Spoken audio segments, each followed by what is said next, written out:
est-ce qu'elle est inférieure? Ça, c'est profondément une erreur même dans le judaïsme. Pourquoi? Il y a une différence de statut, mais sans aucun cas, il ne s'agit pas d'une différence de hiérarchie.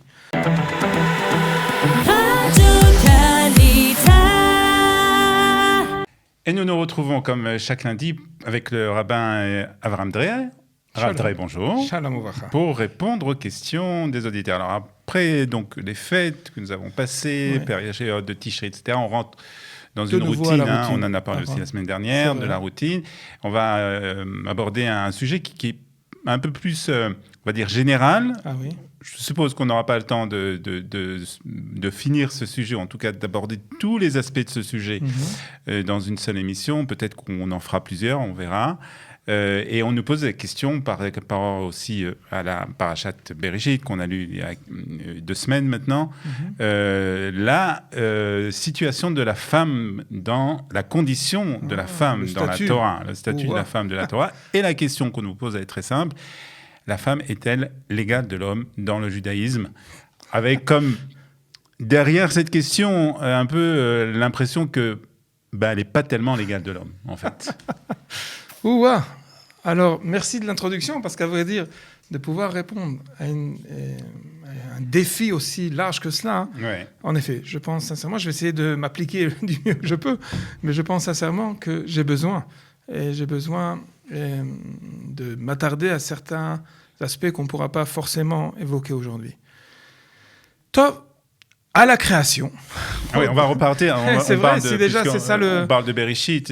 Alors, peut-être qu'on parle justement de Bereshit et de ce qui se passe là-bas. Zachar ou nekeva bara otam. C'est un verset stupéfiant.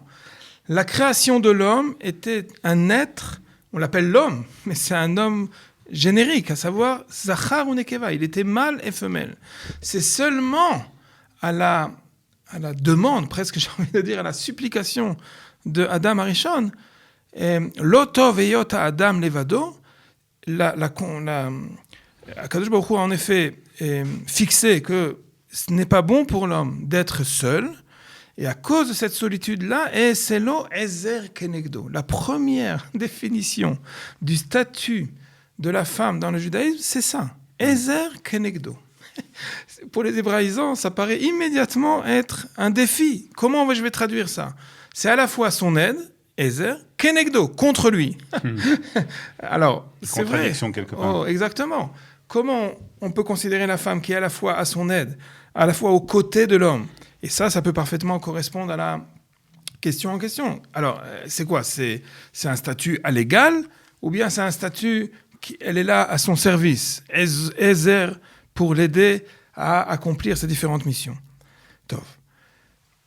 Je me permets, même si c'est vrai que c'est ça le point de départ, immédiatement de dire que quand on parle femme à l'égal de l'homme, on a besoin nécessairement de fixer certains principes. Physiologiquement parlant, elle n'est pas là. Exactement. On peut dire même le plus grand mouvement féministe que ce soit, c'est impossible de l'irpot, de forcer, ou même, peut-être même de nier ce qui est une évidence. Ouvdatit, il y a une différence physiologique entre l'homme et la femme. Ok. Mais est-ce que cette évidence-là nous porte nécessairement à dire qu'il s'agit d'une différence qui est également dans le statut, un peu dit comme dans l'allusion de la question, à savoir, est-ce qu'elle est inférieure? Ça, c'est profondément une erreur même dans le judaïsme. Pourquoi? Il y a une différence de statut, mais sans aucun cas, il ne s'agit pas d'une différence de hiérarchie, de dire qu'il y a un statut Elion, supérieur, et un statut inférieur. Première peut-être fait important, en effet, face au service divin, il y a un service divin, une shmira des mitzvot masculin, et il y a une shmira des mitzvot féminin. Mitzvot aseh shazman grama, les mitzvot positives qui dépendent du temps, la femme est exemptée. Elle est exemptée, mais elle a quand même... Elle peut parfaitement à sa volonté, elle peut également, il n'y a aucune interdiction. Oui. On a fait toutes les fêtes. Souka, Lulav, c'est sans aucun doute dépendant du temps. Elles ont une date, mais on n'a jamais dit qu'une femme ne pouvait pas accomplir la mitzvah de Lulav ou la mitzvah de la Souka. Le fait de dire qu'elle est exemptée, ça ne veut pas dire pour autant qu'elle n'y est pas concernée. Si elle veut, elle peut parfaitement réaliser cette mitzvah. Et le Rambam de nous dire, elle y aura un sachar, elle aura également une récompense grâce à cela. Mais ce sont des mitzvahs qui sont pas, on va dire, dont l'accomplissement dont son accomplissement ne dépend pas la plénitude du service de la femme. Je veux dire par là deux choses. On voit la photo de jeunes filles qui étudient la Torah. Alors, le Talmud Torah, elles ont un devoir d'étudier la Torah comme les hommes. C'est pas une mitzvah qui dépend du temps, l'étude de la Torah. En effet. Mitzvah, Talmud Torah, c'est mamash peut-être le meilleur exemple pour définir justement son statut. Mitzvah, Talmud Torah, elles sont exemptées, pas à cause du klal de Mitzvah Ta'aseh Shazman Grama, mais c'est marqué explicitement dans les lois des bénédictions de la Torah. C'est marqué dans le Shulchan Aruch que un homme est astreint de libérer de son temps, de prendre de son temps, de se préoccuper de cette mitzvah qui s'appelle Talmud Torah, en effet. Et tous les matins, lors de la récitation des bénédictions du matin, de Birkot HaShachar, il a l'obligation, il ne peut pas commencer son étude s'il n'a pas béni les Birkot HaTorah.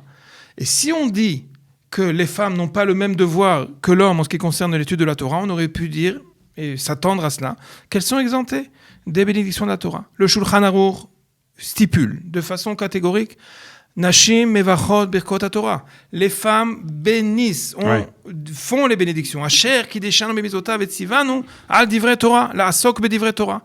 Et si elles peuvent réciter, pas seulement elles peuvent, d'après le Shulchan Aruch, elles doivent réciter, ça veut donc dire qu'elles ont non seulement une part dans le Limud Torah, mais qu'elles ont un devoir. Maintenant, comment authentifier ce devoir, ou comment expliquer ce devoir, ou comment établir le judaïsme au féminin, on va essayer de prendre quelques points.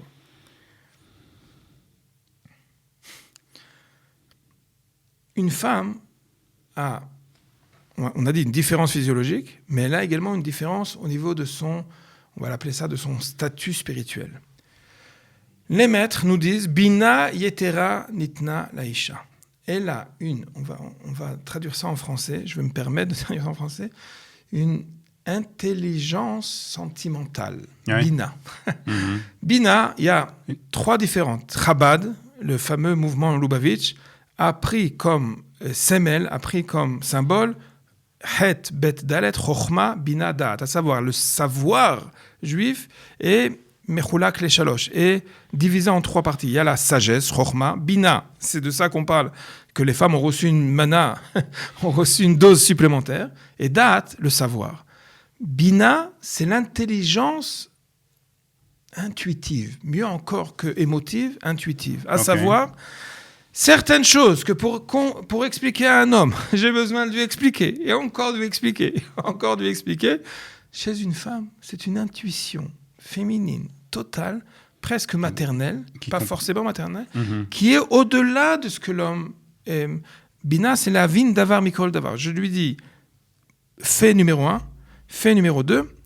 La femme comprend que fait numéro 1 plus fait numéro 2 arrive nécessairement à une conclusion qu'elle sent, qu'elle comprend, qu'elle arrive à avoir par cette bina yetera. Chez un homme, il n'y a pas en plus de cela. Il y a d'autres facultés, mais celle-là, non. Et alors maintenant, pourquoi c'est si important de dire que bina yetera nitna laisha? Dans les bénédictions du matin, on a parlé des bénédictions de la Torah que la femme récite, mais il y a une bénédiction différente, fondamentalement différente, entre la bénédiction que la femme récite et celle que l'homme récite. Dans les Birkot HaShachar, il dit Baruch ata Hashem Elokeinu melech haolam shelo asani isha. Et elle, qu'est-ce qu'elle dit? She asani kirtsono. Baruch ata Hashem Elokeinu melech haolam, qui m'a créé suivant sa volonté. Très souvent, les mouvements féministes disent, vous vous rendez compte de ce qu'elle dit? plutôt, elles affichent leur itnagdout face au noussar de la bénédiction masculine, à savoir chez lo asani isha. L'homme béni de ne pas de bénir Akadosh Baruch Hu, remercier Akadosh Baruch Hu de ne pas l'avoir créé comme une femme. Mais elle dit chez asani kirtsono. J'ai envie de dire que vous vous rendez compte de la otzma de ce noussar-là, de la grandeur de pouvoir déclarer qu'elle a été conçue suivant la volonté divine. Il ne s'agit pas d'un modèle. Mm-hmm. Elle est véritablement l'expression de la volonté divine. Alors que chez l'homme, il s'agit, pour pouvoir mériter ce statut-là, d'avoir besoin de compléter, grâce à la Shmirat Torah Mitzvot, grâce aux mitzvot particulièrement masculines, pour pouvoir arriver à une sorte de lien avec le divin. Il a bien plus à faire, bien plus de devoirs que ce qu'elle a à remplir. Alors, on a dit, on n'aura pas le temps de tout aborder dans cette émission. On fera sans doute d'autres émissions sur ce sujet. Mais pour vraiment, très rapidement, pour terminer, tout ce que tu dis, c'est vrai. Tout ce que tu dis, c'est dans les textes. Okay. Mais dans la réalité, on va dire, les choses sont quand même difficiles à vivre.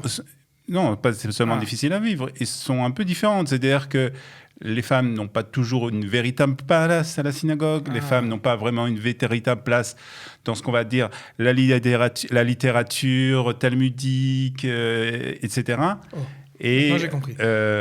Et donc, on a l'impression qu'il y a deux vitesses de ce que les textes disent. Les définitions essentielles et la réalisation. Première réponse très importante, la question est tout à fait pertinente. On ne peut pas nier que la place des femmes à la synagogue, par exemple, pour reprendre la question que tu viens d'évoquer, c'est rien d'autre en fait qu'une expression de l'influence, on va l'appeler l'influence étrangère et culturelle dans lesquelles les mondes juifs ont évolué, culturelle, sociologique. Oui. Omar, on ne peut pas se permettre de dire qu'en fait, vous voyez, si la femme n'a pas sa place dans la synagogue, ça veut donc dire qu'elle n'est pas à l'égal de l'homme. Et non, je suis obligé de dire qu'il y a ici une influence fondamentale de la culture dans laquelle les différentes communautés juives se sont trouvées. Comment j'ai envie de dire. Peut-être que justement, le judaïsme a un rôle précurseur à jouer dans cette situation de la femme. Le meilleur exemple pour ça, c'est la Ketouva. L'acte de mariage, il faut comprendre que c'est un génie précurseur bien avant le mouvement de la libération de la femme et bien avant le mouvement de faire reconnaître les droits de la femme. Chachamim ont institué qu'il n'est pas question pour un homme d'épouser une femme s'il n'a pas d'abord signé un contrat de mariage qui lui assure on va appeler ça une possibilité de vie, même si il la répudie. La Ketouva, c'est important de comprendre alors que c'était pas du tout. Aucune civilisation ne parlait de comment compenser les droits de la femme ou comment lui attribuer une certaine allocation si jamais elle était répudiée. Pour Chachamim, c'était impossible. Oui, mais de l'autre côté, il y a aussi tous ceux qui refusent de donner le guet.